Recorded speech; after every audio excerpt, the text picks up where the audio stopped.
ಪ್ರಾಯಶಃ ಅವ್ರ ಜೊತೆಯಲ್ಲಿ ನಾನು ಕೂಡ ಅವರ ಮುಖ್ಯಮಂತ್ರಿಗಳಾಗಿದ್ದಾಗ ನಾನು ಶಾಸಕನಾಗಿ ಕೆಲಸ ಮಾಡಿದ್ದೇನೆ. ಮತ್ತು ಯಾವುದೇ ಒಂದು ವಿಚಾರವನ್ನು ಯಾರೆಂಥ ಕೂಗುಗಳು ಬಂದಾಗ, ಟೀಕೆ ಟಿಪ್ಪಣಿಗಳು ಬಂದಾಗ ಅದನ್ನು ಯಾವ ರೀತಿ ನಿಭಾಯಿಸಬೇಕು ಅನ್ನೋದಕ್ಕಿಂತ ಹೆಚ್ಚಾಗಿ ಸರ್ಕಾರದ ವ್ಯವಸ್ಥೆಯನ್ನು ಎಲ್ಲೂ ಕೂಡ ಒಂದು ಸಣ್ಣ ಅಪಚಾರ ಕೂಡ ಆಗದಾಗ ನಡ್ಕೊಂಡಿರ್ತಕ್ಕಂಥ ಒಬ್ಬ ಧೀಮಂತ ದಕ್ಷ ಆಡಳಿತಗಾರರಾಗಿದ್ದರು. ಅಂಥವರ ಅಕಾಲಿಕ ಮರಣ ನಮಗೆ ವಿಶೇಷವಾಗಿ ಕರ್ನಾಟಕಕ್ಕೆ ಒಂದು ದೊಡ್ಡ ನೋವನ್ನು ಉಂಟು ಮಾಡಿದೆ. ಅವರ ಆತ್ಮಕ್ಕೆ ಶಾಂತಿ ಕೋರೋಣ. ಎಸ್.ಎಂ. ಕೃಷ್ಣ ಅವರಿಗೆ ಸಾಟಿ ಎಸ್.ಎಂ. ಕೃಷ್ಣ ಅವರೇ ಆಗಿದ್ದರೆ ವಿನ ಇನ್ನೊಬ್ಬರಿಗೆ ಅವರಿಗೆ ನಾವು ಹೋಲಿಕೆ ಮಾಡುವಂಥ ಪರಿಸ್ಥಿತಿಯಲ್ಲಿಲ್ಲ.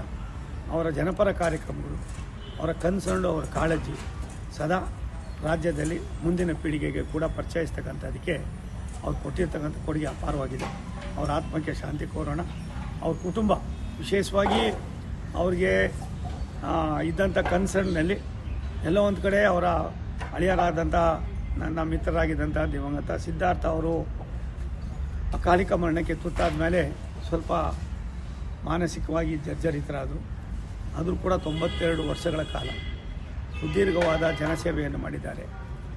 ಒಂದಲ್ಲ ಎರಡಲ್ಲ 10 ಕೆಲಸಗಳು ಮಾಡಿದ್ದಾರೆ. ಸ್ಪೀಕರ್ ಆಗಿದ್ದಂಥವರು, ಮತ್ತೊಂದಾಗಿದ್ದಂಥವರು, ಸಾಮಾನ್ಯ ಜನರ ಒಡನಾಟ ಮಾಡಿಸ್ತಕ್ಕಂಥವ್ರು, ಡೆಪ್ಟಿ CM ಅಂತ ಗೊತ್ತಾಗಿದ್ದೇ ಅವ್ರ ಕಾಲದಲ್ಲಿ.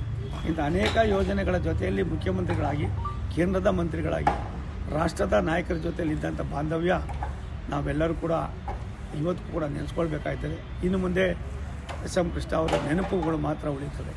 ಅವರು ನಮ್ಮನ್ನು ಅಗಲಿದ್ರು ಕೂಡ ಅವರ ಕೆಲಸ ಕಾರ್ಯಗಳು ಸದಾ ಭಾರತ ದೇಶದಲ್ಲಿ, ವಿಶೇಷವಾಗಿ ಕರ್ನಾಟಕದಲ್ಲಿ ಶಾಶ್ವತವಾಗಿ ಉಳಿತಕ್ಕಂಥ ಯೋಜನೆಗಳು ಮುಂದುವರಿತವೆ ಅನ್ನೋ ಮಾತನ್ನು ಈ ಸಂದರ್ಭದಲ್ಲಿ ಹೇಳಿ ಅವರ ಆತ್ಮಕ್ಕೆ ಶಾಂತಿ ಕೋರೋಣ. ಅವ್ರ ಕುಟುಂಬ ಇಂಥ ನೋವನ್ನು ತಡ್ಕೊಳ್ಳೋದಕ್ಕೆ ಅವರಿಗೆ ಶಕ್ತಿ ಕೊಡಲಿ ಅಂತ ಭಗವಂತನಲ್ಲಿ ಪ್ರಾರ್ಥನೆ ಮಾಡಿ ಲೋಕಸಭೆಗೆ ಹೋಗಿ 2 ಗಂಟೆ ಫ್ಲೈಟ್ಗೆ ಹೋಗಿ ಅವರ ಅಂತಿಮ ನಮನಗಳನ್ನು ಅವರಿಗೆ ಸಲ್ಲಿಸಿ ಮತ್ತೆ ಬೆಳಗ್ಗೆ ವಾಪಸ್ ಬರ್ತೀನಿ.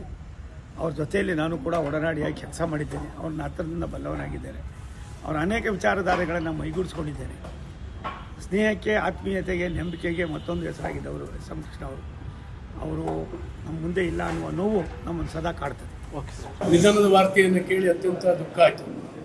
ಎಸ್.ಎಂ. ಕೃಷ್ಣ ಅವರು ವಿಶೇಷವಾಗಿ ನನ್ನ ತಾಲೂಕಿನ ಅಳಿಯ, ತೀರ್ಥಹಳ್ಳಿಯ ಕುಡುಮಲ್ಗೆ ಅವರ ಪ್ರೀತಿಯ ಪತ್ನಿ ಪ್ರೇಮಕ್ಕ ಅವರ ತವರು ಮನೆ. ನನಗೂ ಕೂಡ ದೂರದ ಸಂಬಂಧಿಯವರು. ಹಾಗಾಗಿ ನಾನು ಅವರು ಮುಖ್ಯಮಂತ್ರಿಗಳಾಗಿದ್ದಾಗ ತೀರ್ಥಹಳ್ಳಿ ತಾಲೂಕಿನ ಅನೇಕ ಕಾಮಗಾರಿಗಳನ್ನು ನನಗೆ ಮಂಜೂರು ಮಾಡಿಸ್ಕೊಟ್ಟು ಉಪಕಾರ ಮಾಡಿದ್ದಾರೆ.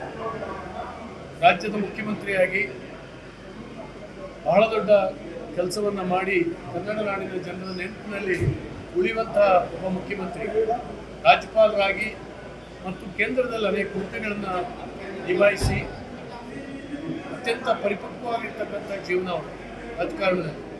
ನಾವು ಸಜ್ಜನ ರಾಜಕಾರಣಿ ಅಂತೇಳಿ ಹೇಳಿ ಭಾಳ ಜನಕ್ಕೆ ಹೇಳ್ತೀವಿ, ಅದು ವಾಡಿಕೆ ಪದ. ಆದರೆ ನಿಜವಾಗ್ಲೂ ಉದಾಹರಣೆ ತೋರಿಸ್ಬೇಕು ಅಂತ ಹೇಳಿದ್ರೆ ಎಸ್.ಎಂ. ಕೃಷ್ಣ ಅವ್ರ ಕಡೆ ನಾವು ಬೆರಳು ಮಾಡಿ ತೋರಿಸ್ಬೇಕು. ಆ ರೀತಿಯ ನಡವಳಿಕೆ, ಒಂದು ಸುಸಂಸ್ಕೃತವಾದಂಥ ವ್ಯಕ್ತಿತ್ವ ಅದು. ಎಸ್.ಎಂ. ಕೃಷ್ಣ ಅವ್ರನ್ನ ಕಳ್ಕೊಂಡು ಕನ್ನಡ ನಾಡು ಬಡವಾಗಿದೆ. ಅವರ ಆತ್ಮಕ್ಕೆ ಶಾಂತಿಯನ್ನು ಕೋರ್ತೇನೆ. ಅವರ ಬಂಧು ಬಳಗದವರಿಗೆ ಅದನ್ನು ಸಹಿಸುವಂಥ ಶಕ್ತಿ ಕೊಡಲಿ ಅಂತ ಹೇಳಿ ಹಾರೈಸ್ತೀನಿ.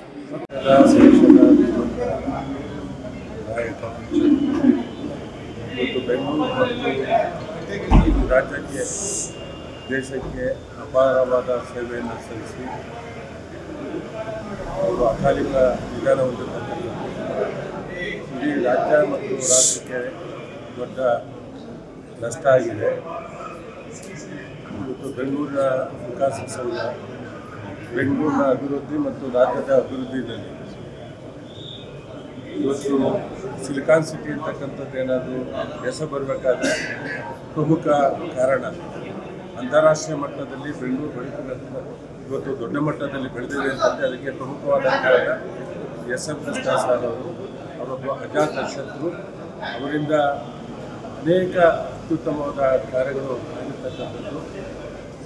ನಮ್ಮ ಸಂಸ್ಕಾರ ಮತ್ತು ಸಂಸ್ಕೃತಿ ಅಳವಡಿಸ್ಕೊಂಡು ಈ ರಾಜ್ಯಕ್ಕೆ ಅಪಾರವಾದ ಕೊಡುಗೆಗಳನ್ನು ಕೊಟ್ಟಿದ್ದಾರೆ.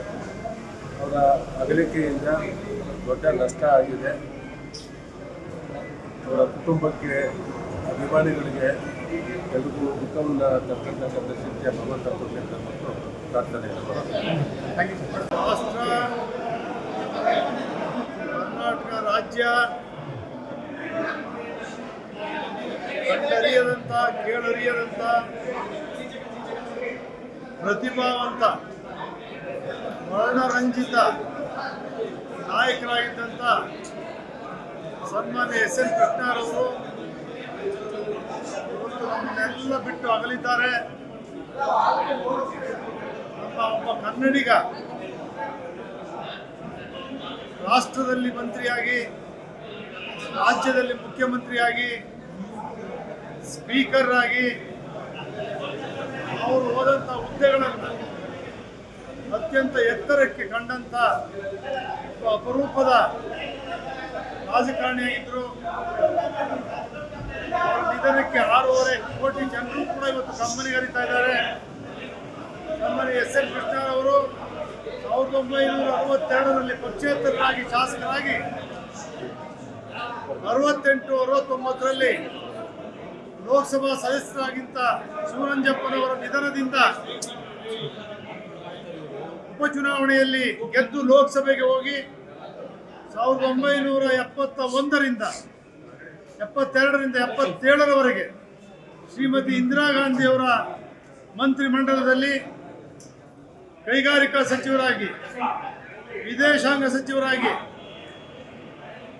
ಸೇವೆಯನ್ನು, ಎಕ್ಸ್ಟರ್ನಲ್ ಅಫೇರ್ಸ್ ಮಿನಿಸ್ಟರ್ ಆಗಿ ಸೇವೆಯನ್ನು ಸಲ್ಲಿಸಿ ರಾಜ್ಯಕ್ಕೆ ಕೀರ್ತಿಯನ್ನು ತಂದಿರ್ತಕ್ಕಂಥವರು, ರಾಜ್ಯಕ್ಕೆ ಕೈಗಾರಿಕೆಗಳು ಬರಲಿಕ್ಕೆ ಕಾರಣೀಭೂತರಾದಂಥವರು.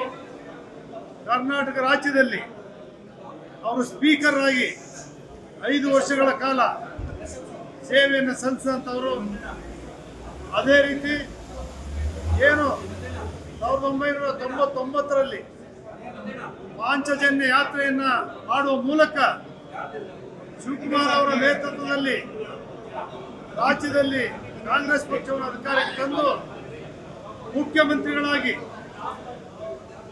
ಬೆಂಗಳೂರು ನಗರವನ್ನು ITBT ಕ್ಷೇತ್ರವನ್ನಾಗಿ, ಇಂಟರ್ನ್ಯಾಷನಲ್ ಏರ್ಪೋರ್ಟ್ ಇರ್ಬೋದು, ಮೆಟ್ರೋ ಇರ್ಬೋದು, ಕೈಗಾರಿಕೆಗಳಿರ್ಬೋದು, ದೂರದೃಷ್ಟಿಯನ್ನು ಇಟ್ಕೊಂಡು ಮಧ್ಯಾಹ್ನದ ಊಟದ ವ್ಯವಸ್ಥೆ, ಸ್ತ್ರೀ ಶಕ್ತಿ ಸಂಘಗಳ ಸಂಘಟನೆ, ಹಲವಾರು ಯೋಜನೆಗಳನ್ನು ಶಿಕ್ಷಣ ಕ್ಷೇತ್ರಕ್ಕೆ, ಪ್ರತಿಯೊಂದು ಕ್ಷೇತ್ರ ಕೂಡ ಕೊಟ್ಟಂಥವರು. ಅವರು ಯಾವತ್ತೂ ಕೂಡ ಈ ರಾಜ್ಯದ ದೂರದೃಷ್ಟಿಯ ಅಭಿವೃದ್ಧಿಯನ್ನು ಮಾಡಿದಂಥ ಒಬ್ಬ ನಾಯಕ. ನಮ್ಮೆಲ್ಲರ ನೆಚ್ಚಿನ ನಾಯಕರು, ಇಡೀ 7 ಕೋಟಿ ಕನ್ನಡಿಗರ ಪ್ರೀತಿಗೆ ಪಾತ್ರರಾಗಿದ್ದಂಥ ಮಾಜಿ ಮುಖ್ಯಮಂತ್ರಿಗಳಾದ ಸನ್ಮಾನ್ಯ ಶ್ರೀ ಎಸ್ ಎನ್ ಕೃಷ್ಣರವರು ನಮ್ಮನ್ನು ಅಗಲಿ ಹೋಗಿದ್ದು ನನಗೆ ವೈಯಕ್ತಿಕವಾಗಿಯೂ ಬಹಳ ಮತ್ತು ಈ ರಾಷ್ಟ್ರದ ಜನತೆಗೆ ತುಂಬಲಾರದ ನಷ್ಟ ಆಗಿದೆ. ಮಾನ್ಯ ಎಸ್ ಎಂ ಕೃಷ್ಣರವರು ಅವ್ರ ಬಗ್ಗೆ ಎಷ್ಟು ಹೇಳಿದ್ರು ಕಡಿಮೆನೇ ಇದೆ. ಅವರ ತಾಳ್ಮೆ, ಅವರ ಸಂಯಮ, ಅವರ ಸಜ್ಜನಿಕೆ ಮತ್ತು ಅವರ ಕಾರ್ಯಕಾಲದಲ್ಲಿ ಅನೇಕ ಸವಾಲುಗಳನ್ನು ಅವರು ಎದುರಿಸಿದ್ದಾರೆ. ಇವತ್ತು ಬೆಂಗಳೂರು ನಗರಕ್ಕೆ ಸಿಲಿಕಾನ್ ಸಿಟಿ ಅನ್ನುವಂಥ ಒಂದು ಖ್ಯಾತಿ ಬಂದಿದೆ ಅಂತ ಹೇಳಿದರೆ ಅದಕ್ಕೆ ಕಾರಣ ಮಾನ್ಯ ಎಸ್ ಎಂ ಕೃಷ್ಣರವರು. ಇವತ್ತು ವಿಕಾಸಸೌಧ ನಿರ್ಮಾಣಕ್ಕೆ ಅವರೇ ಕಾರ್ಯಕರ್ತರು. ಅತ್ಯಂತ ದೂರದರ್ಶಿತ್ವದ ನಾಯಕ ಉಳ್ಳವರಾಗಿದ್ದರು. ಅವರು ಶಾಸಕರಾಗಿ, ಸಂಸದರಾಗಿ, ಮಂತ್ರಿಗಳಾಗಿ, ವಿಧಾನಸಭೆಯ ಅಧ್ಯಕ್ಷರಾಗಿ, ರಾಜ್ಯಪಾಲರಾಗಿ, ಕೇಂದ್ರದಲ್ಲಿ ವಿದೇಶಾಂಗ ಸಚಿವರಾಗಿ ಯಾವುದೇ ಹುದ್ದೆ ಕೊಟ್ಟಿದ್ದರೂ ಅವರು ಅತ್ಯಂತ ಸಮರ್ಥವಾಗಿ ಆ ಹುದ್ದೆಯನ್ನು ನಿಭಾಯಿಸಿ ಕರ್ನಾಟಕ ರಾಜ್ಯಕ್ಕೆ, ದೇಶಕ್ಕೆ ಗೌರವವನ್ನು ತಂದುಕೊಟ್ಟಿದ್ದಾರೆ. ಹೀಗಾಗಿ ಅವರು ನಮ್ಮೆಲ್ಲರಿಗೆ ಆದರ್ಶಪ್ರಾಯರಾಗಿದ್ದಾರೆ. ನಿನ್ನೆ ನಾನು ಅನುಭವ ಮಂಟಪ ಬಗ್ಗೆ ಮಾತಾಡ್ತಾ ಇದ್ದಂಥ ಸಂದರ್ಭದಲ್ಲಿ ಅವರನ್ನು ಸ್ಮರಿಸಿದ್ದೆ. ಎಸ್ ಎಂ ಕೃಷ್ಣರವರ ಕಾರ್ಯಕಾಲದಲ್ಲಿ 2002ರಲ್ಲಿ ಬಸ್ ಕಲ್ಯಾಣ ಅಭಿವೃದ್ಧಿ ಪ್ರಾಧಿಕಾರ ರಚನೆ ಆಯಿತು ಅಂತೇಳಿ ನಿನ್ನೆನೇ ಸ್ಮರಿಸಿ ಇವತ್ತು ಅವರು ಕಣ್ಮರೆಯಾಗಿದ್ದು ಭಾಳ ಅತ್ಯಂತ ನೋವಾಗ್ತಾ ಇದೆ. ಅವರ ಅನೇಕ ಕನಸುಗಳು, ಅವರು ಇನ್ನೂ ಕರ್ನಾಟಕದ ಬಗ್ಗೆ, ರಾಷ್ಟ್ರದ ಬಗ್ಗೆ ಭಾಳಷ್ಟು ದೊಡ್ಡ ಒಂದು ದೂರದರ್ಶಿತ್ವ ಇಟ್ಕೊಂಡು ಕನಸುಗಳನ್ನು ಇಟ್ಕೊಂಡಂಥವರಾಗಿದ್ದರು. ಅದನ್ನು ಪೂರ್ತಿ ಮಾಡಲಿಕ್ಕೆ ಅವರು ತೋರಿಸ್ಕೊಟ್ಟಂಥ ದಾರಿಯಲ್ಲಿ ನಡೀಲಿಕ್ಕೆ ನಾವೆಲ್ಲರೂ ಪ್ರಾಮಾಣಿಕವಾಗಿ ಪ್ರಯತ್ನ ಮಾಡಿ ಅವರಿಗೆ ಶ್ರದ್ಧಾಂಜಲಿಯನ್ನು ಅರ್ಪಿಸುವಂಥ ಒಂದು ಕೆಲಸ ಮಾಡಬೇಕಾಗಿದೆ. ಆ ನಿಟ್ಟಿನಲ್ಲಿ ಆ ಭಗವಂತನಲ್ಲಿ ನಾನು ಪ್ರಾರ್ಥನೆ ಮಾಡಿಕೊಳ್ತೇನೆ.